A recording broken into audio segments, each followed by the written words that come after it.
Anies kenang Pilkada DKI, singgung minta utang dianggap lunas jika menang. Jakarta, bakal calon presiden, baca pres, dari Koalisi Perubahan Anies Baswedan bercerita dirinya pernah diberi utang untuk biaya kampanye Pilkada DKI. Anies mengatakan dirinya saat itu meminta utang dianggap lunas jika menang Pilkada. Bahkan ketika dulu saya maju ke Pilkada DKI Jakarta, ada yang memberikan hutang dan saya minta utang ini boleh saya berutang untuk biaya. Tapi kalau saya menang utangnya dianggap lunas, kalau saya kalah maka saya akan bayar utang ini, kata Anies di kawasan GCC, Jakarta Pusat, Sabtu, 30 September 2023. Kenapa begitu?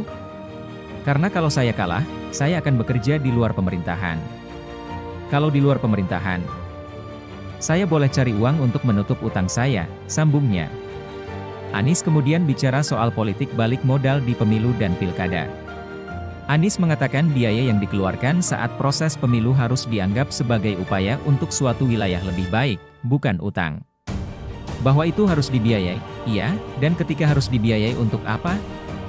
Misalnya untuk apa? Untuk kabupaten ini menjadi lebih baik, kota ini menjadi baik, bukan sebagai utang, ujarnya. Meski demikian, Anies mengatakan biaya politik memang mahal. Dia mengatakan pemicu biaya tinggi itu ialah tidak ada batasan dalam kampanye. Tapi saya tunjukkan bahwa ya biayanya mahal, tapi kalau itu tidak diatur, diatur apa? Diatur batasannya. Salingnya itu harus ada, kenapa? Kalau tidak ada ceiling itu infinite, tidak ada batas itu, ujarnya. Anies tersenyum ditanya soal Jokowi kantongi data intelijen arah parpol.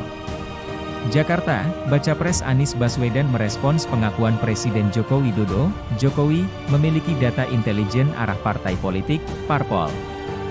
Anies enggan menanggapi itu dan malah melempar senyum. Saya nggak ada tanggapan, kata Anies sambil mesem di depan wartawan saat ditemui di kawasan Kuningan, Jakarta Selatan, Senin, 18 September 2023. Anies ditanya tanggapannya soal Jokowi mempunyai data intelijen arah parpol. Saat ditanya alasan enggan menanggapi pengakuan Jokowi soal data parpol, Anies kembali berdalih. Dia lagi-lagi hanya melempar senyum.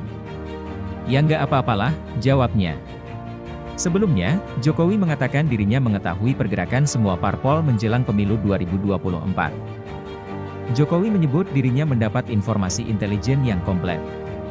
Hal itu disampaikan Jokowi saat membuka rapat kerja nasional, Rakernas, Relawan Seknas, Sekretariat Nasional, Jokowi di Hotel Salak, Kota Bogor, Jawa Barat, Sabtu 16 September.